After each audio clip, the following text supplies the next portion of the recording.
Les Actes des Apôtres, chapitre 16. Il se rendit ensuite à Derbe et à Lystre. Et voici, il y avait là un disciple nommé Timothée, fils d'une femme juive fidèle et d'un père grec.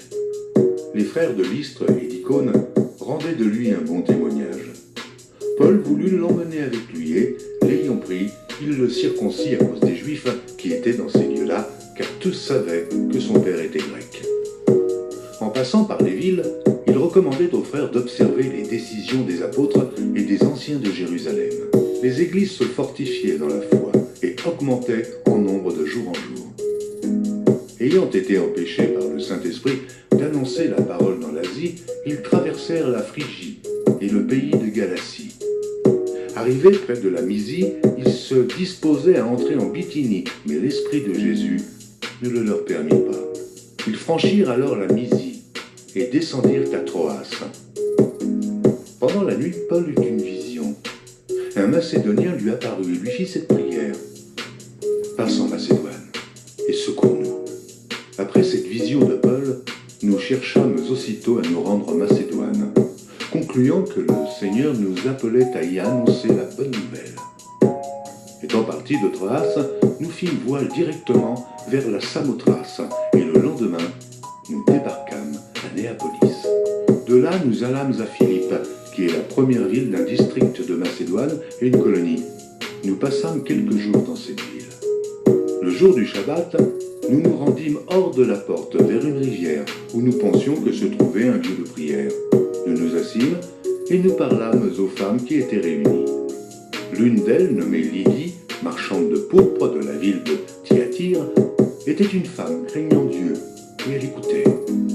Le Seigneur lui ouvrit le cœur pour qu'elle fût attentive à ce que disait Paul. Lorsqu'elle eut été baptisée avec sa famille, elle nous fit cette demande. « Si vous me jugez fidèle au Seigneur, entrez dans ma maison et demeurez-y. » Et elle nous pressa par ses instances. Comme nous allions au lieu de prière, une servante qui avait un esprit de python et qui, en devinant, procurait un grand profit à ses maîtres, vint au-devant de nous et se mit à nous suivre, Paul et nous. Elle criait « Ces hommes sont les serviteurs du Dieu Très-Haut, et ils vous annoncent la voie du salut. » Elle fit cela pendant plusieurs jours. Paul, fatigué, se retourna et dit à l'esprit « Je t'ordonne, au nom de Jésus-Christ, de sortir d'elle. » Et il sortit à l'an même.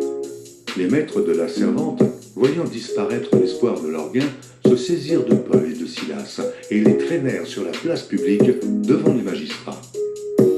Ils les présentèrent aux prêteurs en disant « Ces hommes troublent notre ville.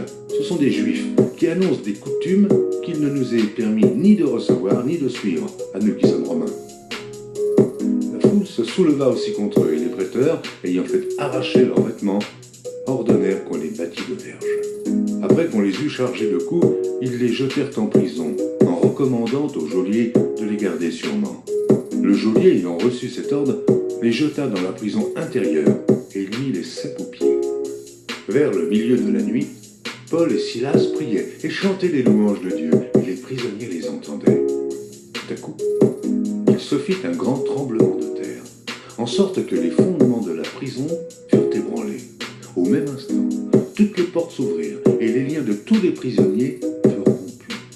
Le geôlier se réveilla et, lorsqu'il vit les portes de la prison ouvertes, il tira son épée et allait se tuer, pensant que les prisonniers s'étaient enfuis. Mais Paul cria d'une voix forte « Ne te fais point de mal, nous sommes tous ici. » Alors le geôlier, ayant demandé de la lumière, entra précipitamment et se jeta tout tremblant aux pieds de Paul et de Silas.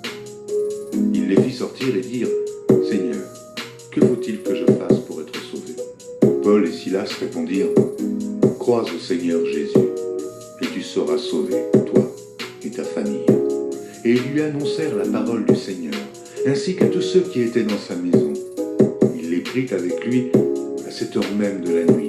Il lava leurs plaies, et aussitôt il fut baptisé, lui et tous les siens. Les ayant conduits dans son logement, il leur servit à manger, et il se réjouit avec toute sa famille de ce qu'ils avaient cru en Dieu. Quand il fit jour, les prêteurs envoyèrent les licteurs pour dire au geôlier « Relâche ces hommes ». Et le geôlier annonça la chose à Paul. Les prêteurs ont envoyé dire qu'on vous relâcha. Maintenant donc, sortez, et allez en paix. Mais Paul dit au lecteur, après nous avoir battus de verge publiquement et sans jugement, nous qui sommes romains, ils nous ont jetés en prison, et maintenant ils nous font sortir secrètement. Il n'en sera pas ainsi. Qu'ils viennent eux-mêmes nous mettre en liberté. Les lecteurs rapportèrent ces paroles aux prêteurs, qui furent effrayés en apprenant qu'ils étaient romains. Ils vinrent les apaiser et les mirent en liberté en les priant de quitter la ville. Quand ils furent sortis de la prison, ils entrèrent chez Lydie et, après avoir vu et exhorté les frères, ils partirent.